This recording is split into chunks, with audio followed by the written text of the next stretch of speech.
Let's play.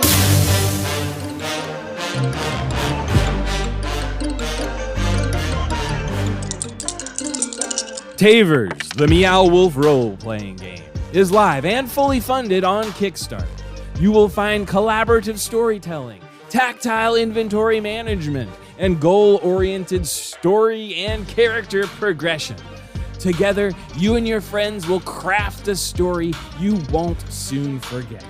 Brought to you by Exalted Funeral and Meow Wolf, Tavers, the Meow Wolf role-playing game, live on Kickstarter now. I've put my download back on again. He's very eager to watch this ER. I can see. No, I'm not going to watch it now. I'm just getting it downloaded so it's ready. That's a goddamn lie. As soon as it's ready, you're going to stick it on. I've got to watch it. I want to give it my full attention because I'd be totally engaged in it. And plus, I watch it with my wife, so my wife wouldn't be happy if I thought you were talking about giving us your full attention. I know. I was when? Oh, no. I thought I don't need to give this my full attention. I'll probably put some YouTube videos on in 15 minutes, but the pit needs my full attention. Like, given what we're about to fight, you might want to pay attention to at least the first 5 minutes. Yeah, you're gonna wanna. I'll see what's going on. I'm not concerned. Nothing I won't be able to handle, I imagine. Well, let's see.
So, seeing as we were missing someone last week, I have to do a bit of a full recap. So here we go. Last time on Dungeons and Dickheads, progressing into the grounds of the abandoned castle, the party discovered that it was being phased through dimensions from the world of the dead to that of the living. This was the first stage. With the castle as a foothold in the living world, the rest of Oblivion would follow. In trying to disrupt the process by cutting off the spiritual energy being channeled into the Well of Souls, they drew the attention of a beholder, as well as the mysterious necromancer behind all of this, who was once known as Laflear. With Mother Ira chained to him, he revealed why she was so important to him. As a being caught between life and death, she was key to maintain a link between dimensions, and therefore her survival was essential to his plan. And thus, the party stand at the precipice of the Well of Souls, confronted by a beholder, its anti-magic field focused on them. So, this is the bit to pay attention to, Neil. The beholder, that's this big thing with one eye, well, one big eye and lots of little eyes. Yes. Whatever that is facing, let me just put the measurement on. Whatever that is, wherever this blue cone is, magic does not work in that field of vision. We discovered this because Ronson was running around invisible, and when it ran into that field, he turned visible again. So all magic is blocked. Right, I see. Whilst the beholder is looking directly right, well, at I'll just hang around at the back then and let the other two sort it. Well, yeah, I mean, same as usual. So, to get everybody and listeners up to speed, the Well of Souls is a big tower with a big hole in the top. There are souls pouring into it, which is powering the transition between the world of the dead to the world of the living. What about our souls?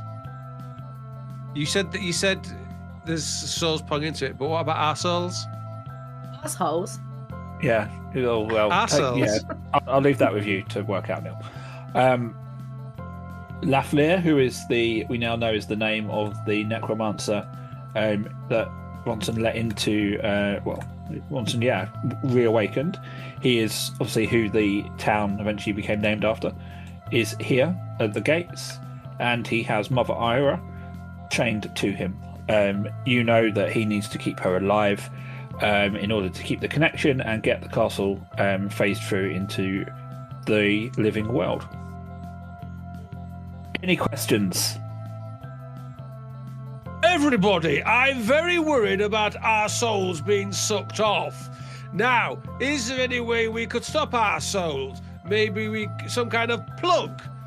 Could we get a plug for our souls? You do whatever you wish to, Ronson. If you want a plug for your soul, then be my guest. Well, I was thinking about all our souls. You're the only arsehole here. Isn't it funny? We talked about the Well of Souls all last session, and no one did that joke. Yeah, I'm so disappointed that, because my presumption as soon as I did that was people were going to go, yeah, we did that last week. I think last week it was only referred to as the Well of Souls, not the Well of All Souls. I didn't even say All Souls. I've literally just said the Well of Souls. Who said Well of All Souls? No, you said people's souls. The souls were being sucked off. So Ronson said, "What? All our souls? Our souls are being sucked off." Well, welcome to the new world of podcasting, where we say something and then 2 minutes later we go back and reanalyze it. In about 2 minutes' time, we're going to do a playback of what we've just said. It's basically a condensed episode of Pappys. This is the second time that's come up, and I still don't know who they are. Got your Pappys, not the secret fourth member of Pappys. Yeah, we definitely did that last week. Yeah, and I'm doing it again. I feel that strongly about it. Okay, well, before that happens... I mean, I know who Pappy's out, but I can't really contribute to the conversation much, to be fair, so me being here ain't going to help it. No good. Okay, can we all roll for initiative, please? No, I'm scared. Was that a surprise? You're being faced down by a beholder? Yeah, I'm scared, and I was also surprised. Oh, you fucker, that was almost a 14. Is this to see what happens to our souls? See how quickly I got your a soul's 6. gonna move in. 13. 8. Okay. So the Lafleur actually ends up moving first. And what's he going to do? He starts to head back inside the courtyard, dragging Ira behind him. You can just sort of see this from your vantage point. So the order, just so, I mean, if any of you want to think about what you might do, we're going to go Porkeye, then Tok, then it's the Beholder, and then it's Ronson. Oh, beholder. Okay, let me erase Ronson. So, Porkeye, is your turn. Well, the first thing I'm going to do is how much can I move? I don't have to move that far. There's a very acrobatic gambol over here. Because I feel like we need to split his vision so he can't be looking at us all constantly. So that's 15 foot, which is more than within my capabilities of a little lad. Is there any... Would the big football have any sort of attack on me for doing that? No. Cool. I do a little sprint then, and I do that thing where you do at school discos when you're young, where I slide on my knees. That is Porkeye's signature move. Yeah, I'm doing that. Now, this might sound like a stupid question, but is Hunter's Arrow magic? Yes. Okay. Well, it's just a question for the future, really, because I'm outside of his gaze. So I'm assuming he's not following me with his sight or anything. He's still... not yet. Cool. Okay. In which case, I might as well use it now. Then I will use my Hunter's Arrow, and I will use its magical, moving through the air, whizzing about the gaff properties to take out as many little eyes as I can. Squelch through them all. And I'll press the button. Now, what would you like me to roll for such a thing? Well, roll for the attack first of all. 19. Oh, that hits. Good. As you're doing these as a bit of a flurry, do you want to roll both of your attacks together? And then we can decide how you want to split the damage? I'll roll another one of them then. That's an 18. They both hit. Good. I mean, basically, I want to, like Yondu, I just kind of want to just go through as many little eyeballs as I can. And while I'm doing that, I want to do that thing that people do at bowling, where they want the ball to move and they sort of just like move their hips to the side and move their hands to sort of flap it towards the other way. I'm just kind of directing that bolt across the overhead perimeter of Billy Ball and just pop in as many little eyeballs as I can. Thank you. Okay, roll for damage. For twice. Well, the first one's a 9 and the second one is a 6, which ain't half bad. That's alright, isn't it? So there's little shrieks as arrows hit the little eye stalks. One of them does sort of wilt a bit. The other one sort of just turns and glares at you. Do any of you, real life people, are any of you familiar with the term legendary actions? Yeah. No. Nope. Oh no. What does that mean, no. Vic? It means in between a legendary creature's go, it can take additional actions. Generally, legendary creatures have a certain amount of legendary actions that they can do, and they can regain them, I believe, by rolling a dice at the end of the round and see if they get those actions back. I don't know if that's It's correct. actually at the start of each of its turns. Start of each of its turns. There we go. I knew something, and they're scary. So basically, he can go, and then he can go, ha, surprise, motherfuckers, and go again. So, I'm not telling you just how many legendary actions this beholder has. Seems unfair. But, Porker, are you doing anything else? Well, that's my 2 attacks done, isn't it? Yeah. And I've moved. Can I do a spell? No. You've basically got the rest of your movement if you wanted it. I'll do the worm. Fine. The eye that you hit but didn't quite kill spins to look at you, and it glows as a beam fires from it. And I need a dexterity saving throw from you, please, Porkeye. Okay. I'm very dexterous, but I only rolled a 15. Okay. So there's just an immense beam of power that shoots out this eye and slams straight into you. And you're going to take 21 points of force damage. Ooh, blimey. Okay.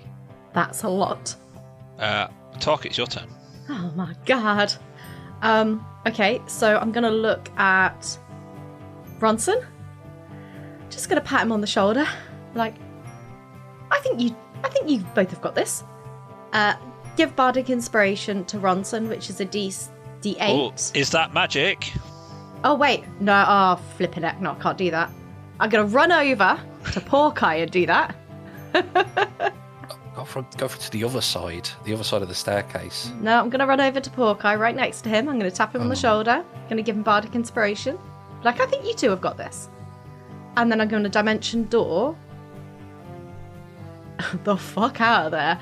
And I'm gonna Dimension Door to here, which is behind the Beholder, behind Glathlia and Mother Ira, and round a corner on the same level as they're walking through that archway. Okay. If that's okay. Yeah, should move that. Yeah, so I'll be out of the magical radius. Excuse me, Beholder, I'm just going to come by. Don't worry.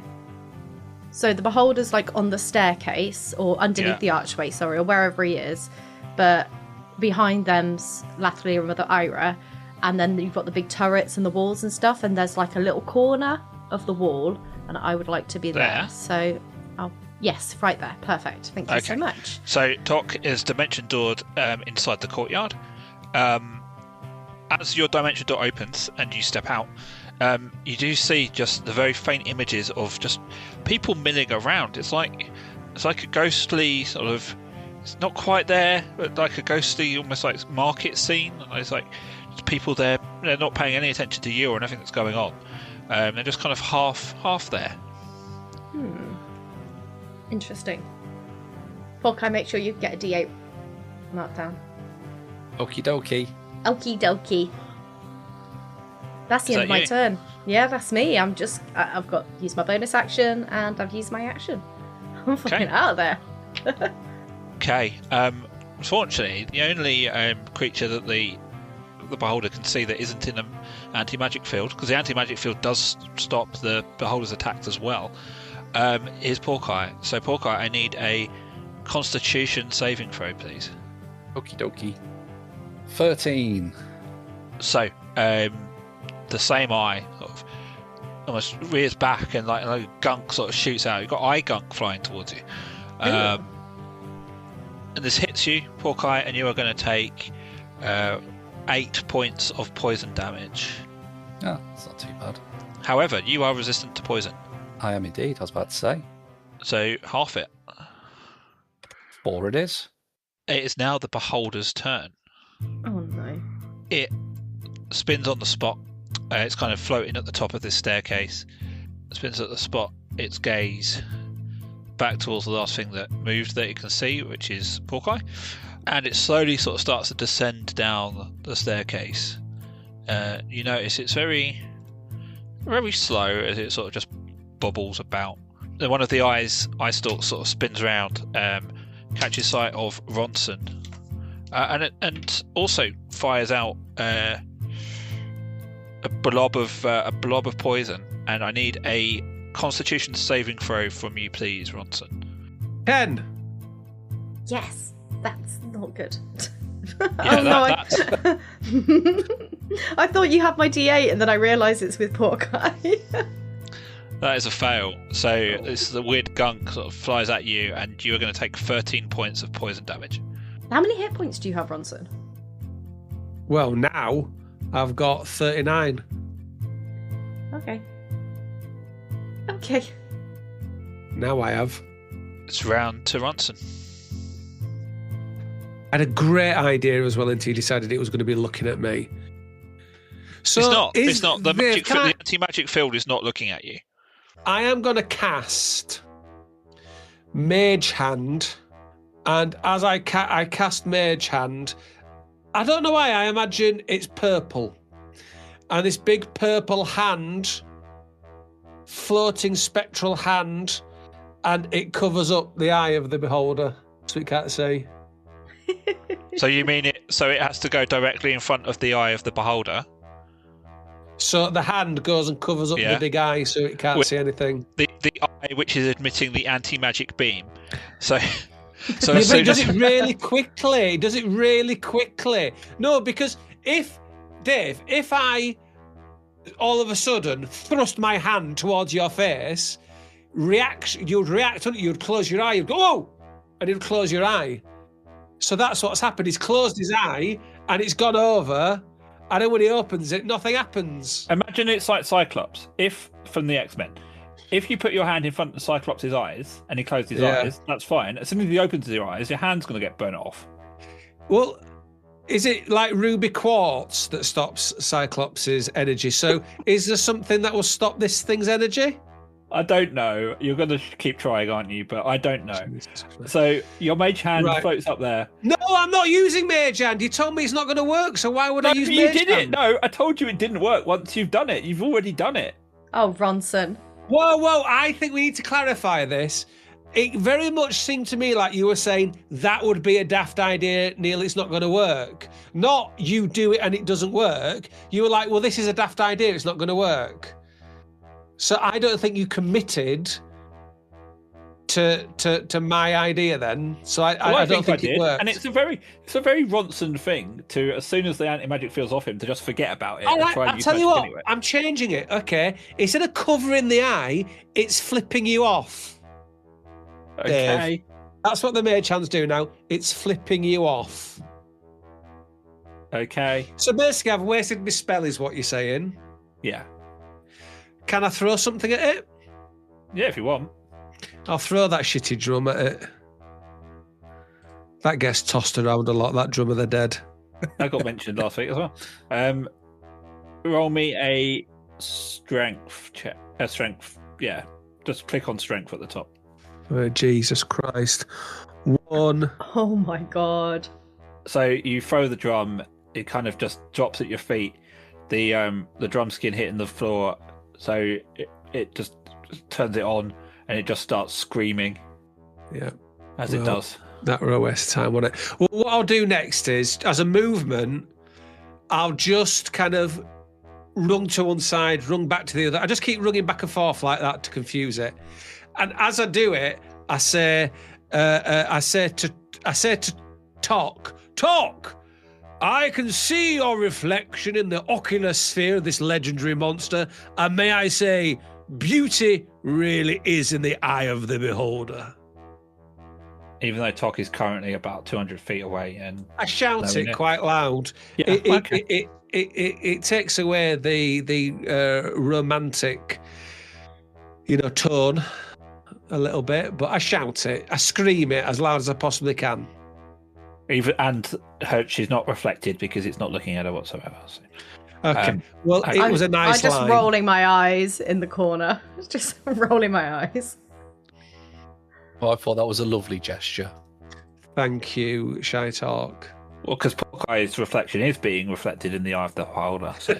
Well, maybe that's who Ronson was actually saying it to. You never know. So, just a bit bemused. Need you to make me a wisdom saving throw, please, Ronson. Oh, now I get some. It's a 26. So you feel one of the eye stalks sort of lock onto you, just and fix your gaze, and you can feel yourself starting to get drowsy, but you're able to shake it off as you have managed to overcome the sleep ray. Should hope so with a 26. Okay. Some stuff is going to happen. Well, Mrs. Promises. From Mother Ira's perspective, she's a strange shadow dart over to her as Lafleur tries to drag her away, and it's what appears to be the ghostly form of Zebis, who the party talked to last week. She sort of puts her finger on the lip, turning her to shush as she really focuses and manages to grab at the chains that are holding Ira to Lafleur. She pulls on them. Manages to pull the end that Lafleur is holding from his grasp, setting Mother Ira free, and she, in the confusion, manages to run through the gate towards the beholder, but away from Lafleur, and just shouts, "You need to get me to the well. Get me to the well." As Lafleur spots it and starts to head towards her as well. It's the mid part of the podcast, so it's time to do a little admin, but I'll keep it brief, so don't worry about that skip 30 seconds button. But since you already have your phone in your hand, please do give us a review. It's really important to the algorithm, it massages our ego, and we do really appreciate it. Unless you want to give us like 1 star or something, then keep it to yourself, mate. We have a Patreon with loads of great benefits and exclusive audio and visual treats that you can join for free, or give us a little money, zero pressure. We're on Blue Sky, Instagram and Threads, but not on Twitter though. Fuck Twitter. We have a nice little Discord where people come and chat shit about the podcast and whatever they like. It's very moderated and very wholesome, so you won't have to deal with any twats, and you are very welcome to join. All the links to all the things I've mentioned, our whole back catalogue and more can be found at dungeonsanddickheads.co.uk. That's dungeonsanddickheads.co.uk, and also underneath this podcast. Thanks to our paying Patreons, Stranded, Mo Lane, Matt Hoss, Krista, Russell, Vic, and special thanks to top tier Patreons, Graham and Kaylee.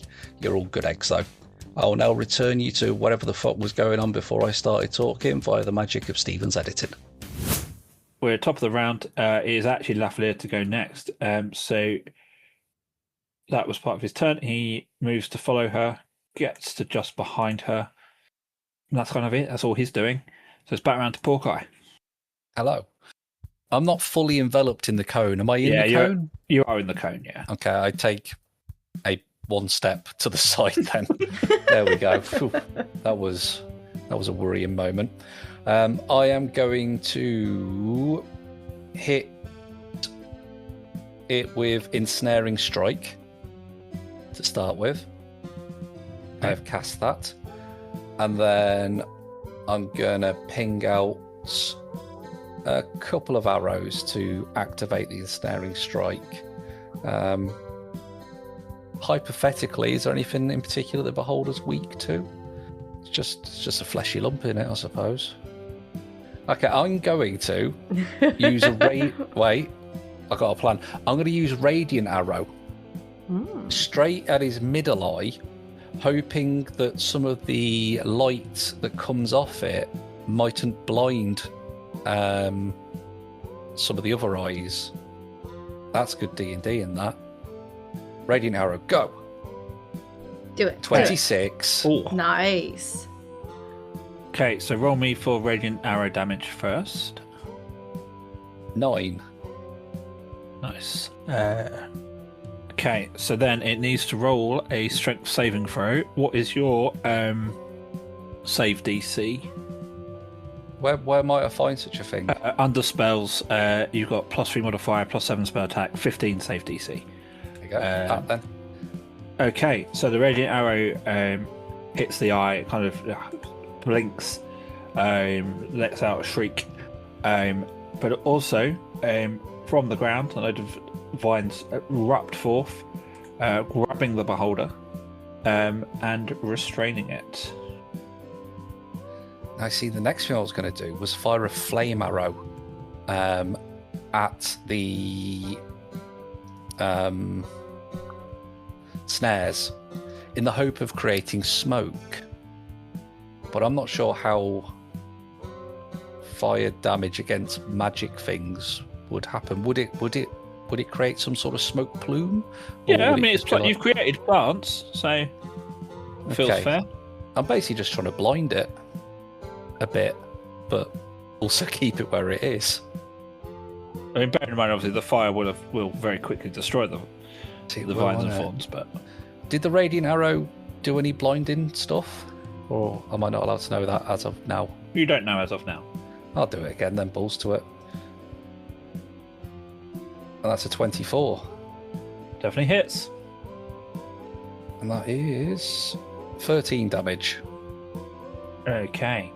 One of the eye stalks again spins and turns at Porkeye, and you see a blast sweep past you as it misses. Oh. You have indeed managed to put it off a little bit with the with all of that light. Keep doing that then. And I'll do the worm again. Okay. Tok. Is Lathlear classed as undead when I got a look at him? I mean, he's What the do they necromantic look king of hell. Like probably. Okay, right. I'm going to run from this hiding space. So I'd like to be here, just behind Lathlear. And I'm going to look at Mother Ira and just this knowing glance at her. And I'm going to cast Hold Person on Lathlear. DC 16 Wisdom. Okay. Mm-hmm. He fails. Oh, yes. Fantastic. Then, for my bonus action, let me just mark off that. For my bonus action, no, I don't. No, I'm going to leave a bonus action. I've moved, I've held him, and as I say, that knowing kind of look at Mother Ira. Hopefully, he won't break free on the next round. So Tok is now in sort of the entranceway, I guess, between like the exterior castle walls and the courtyard. It is sort of open on top, so from where the beholder is sort of hovering above the stairs, it can see you, and thus one of the eye stalks spins. Oh no! And I'm behind Lathlear. yeah, it's high up. Can see over him. He's not a tall fellow. He's 7 foot tall, but whatever. I need a wisdom saving throw, please. Okay. Oh, it's an 11. That is an 11. This dice is being naughty tonight. Okay. You are going to take 15 points of psychic Ooh. damage. Slashing. Okay. Psychic. Oh, okay. Fine. And you are frightened until the end of your next turn. No. Oh no. That means I can't move towards it. Correct. Shit. Well, that's shot my next turn. It's the beholder's turn. Spins on its axis, facing towards Ira and Lafleur and Tok. I actually hadn't thought about this until just now. That hold person's gonna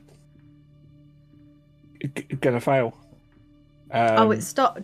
Oh, because of the magical. It's a magical effect. So as it looks, direction, the anti-magic cone follows its gaze, and Lafleur finds himself free as the blobby thing sort of floats above the staircase towards Ira. It's now sort of directly above her, and it just sort of hovers there for a bit.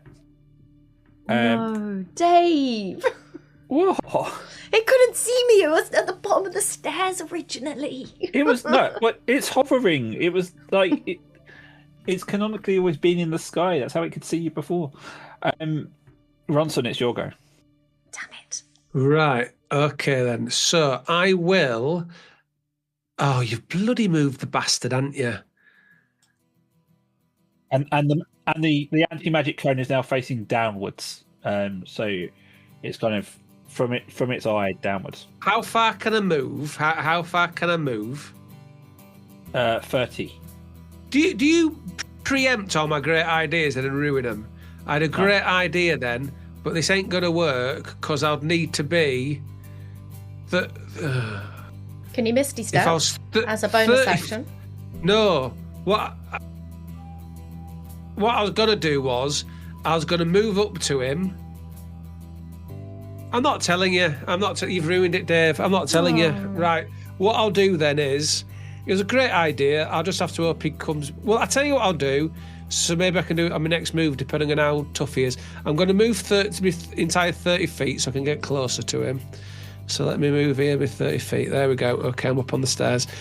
And then I will blast him with, you guessed, magic missiles.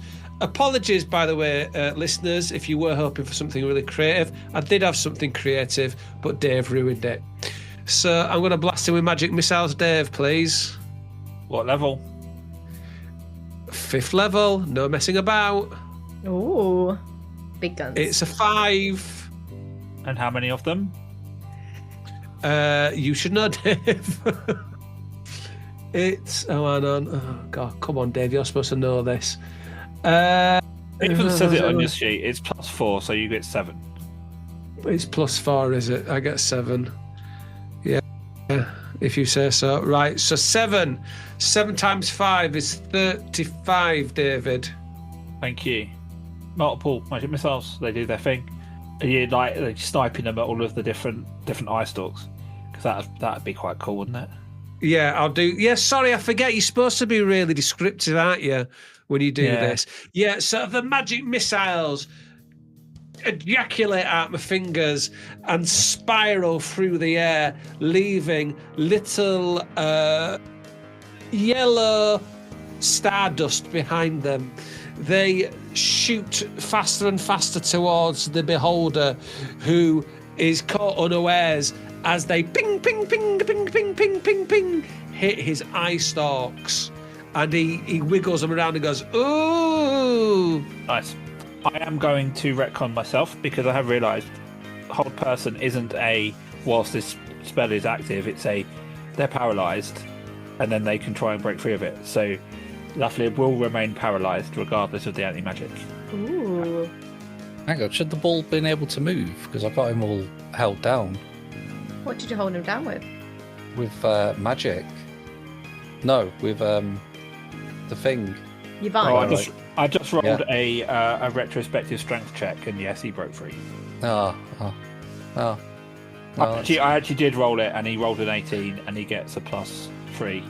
so he would have broken free. Well, that's all very convenient. Well done, Dave. I have. So on the magic missiles, hitting it, it targets Ronson again. And I need a Constitution saving throw, please, Ronson. Let's hope I do better than a 1. I did do better than a 1. It's an 18. You're doing well at resisting this. So at least I'm resistant. Yeah. As another beam fires out, you feel your muscles start to tense up, but you're able to shake free of it as you've broken through this paralyzing ray. Ira is going to run underneath the archway, sort of sidestep in the beholder. He's kind of underneath that archway now, heading towards Porkeye.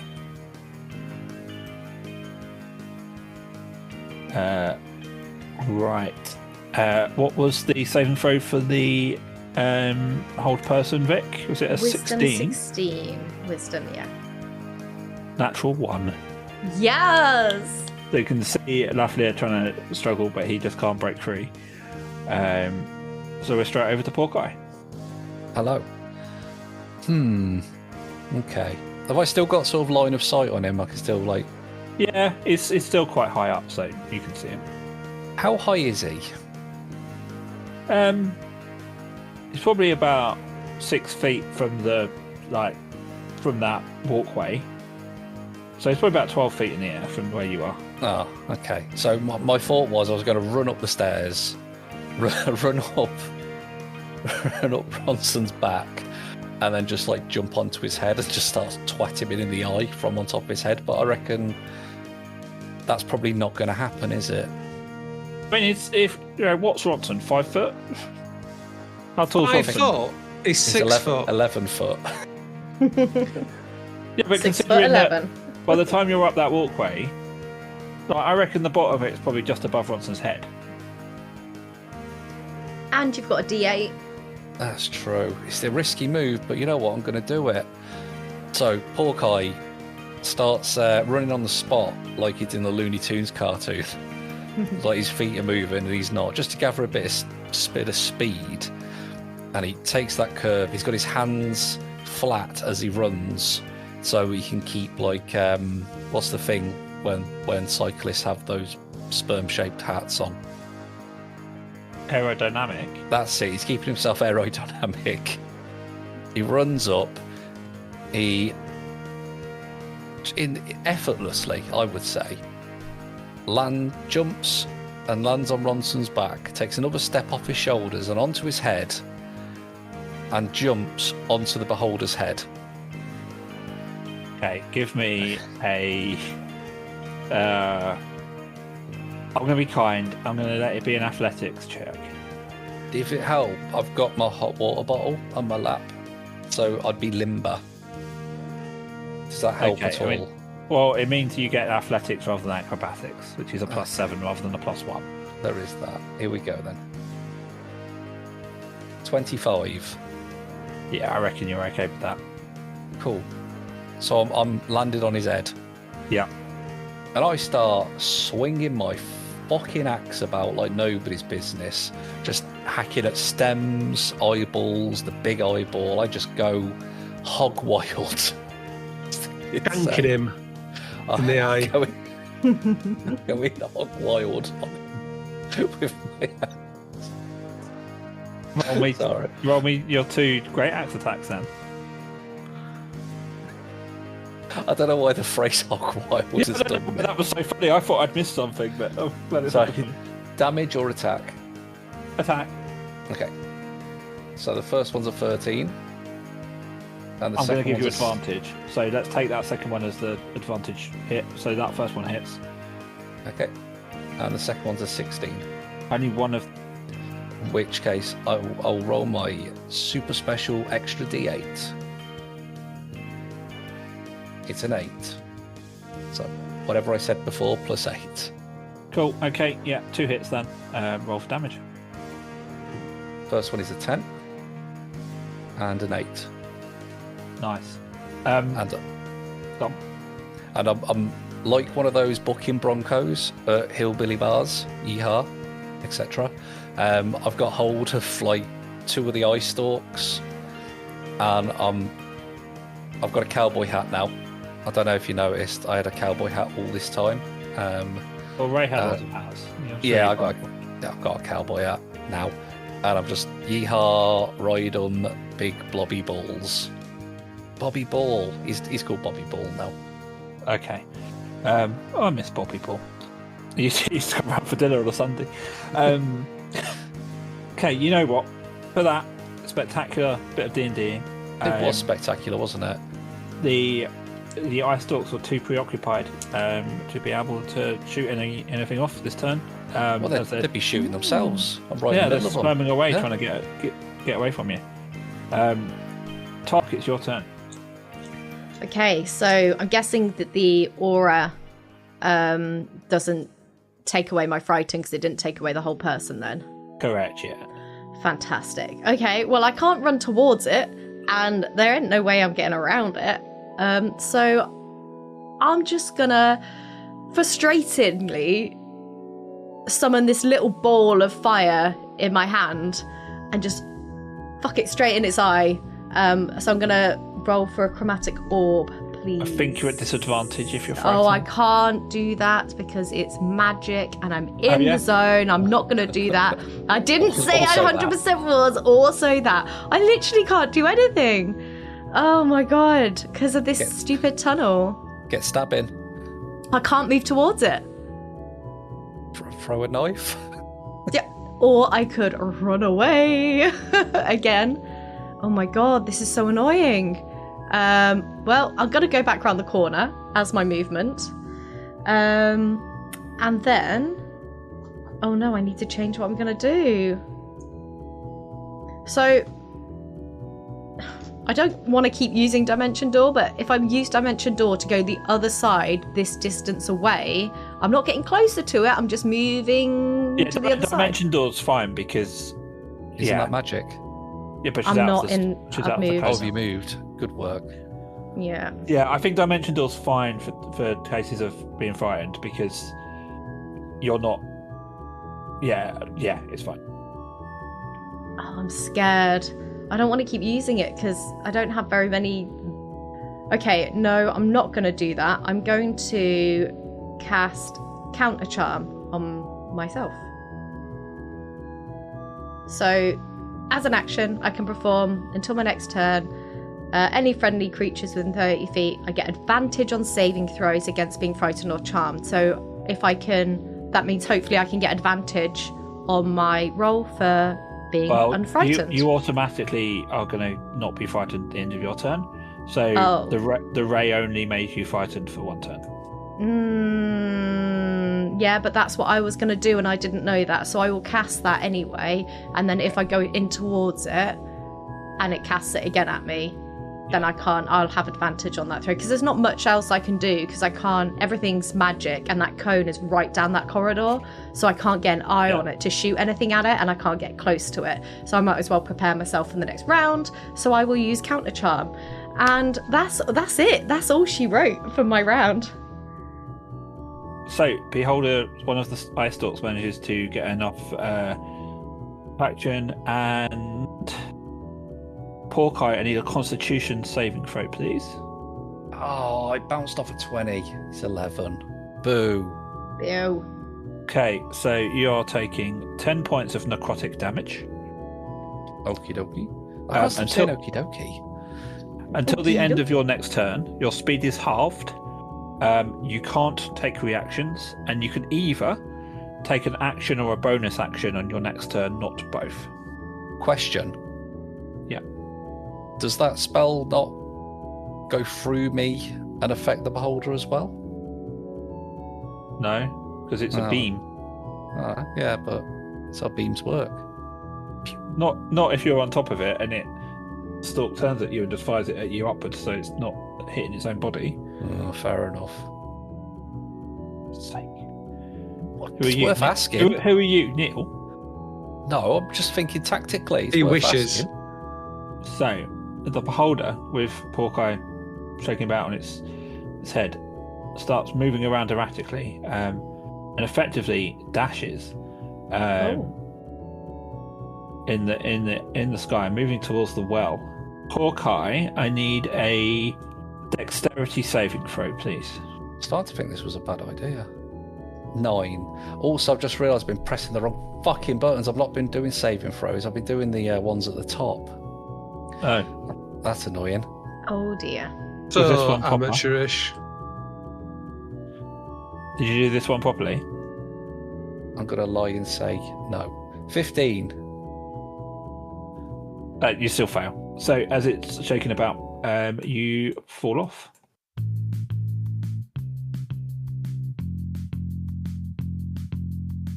Wow, how is the team going to get out of this sticky situation? I don't know, because this is pre-recorded. I don't know what just happened. Don't forget, though, check out dungeonsanddickheads.co.uk. That contains everything you could possibly need. And thank you very much to Stephen Rankin for editing this and truly polishing the turd into what you hear now. Anyway, back next week. See you Friday. Bye.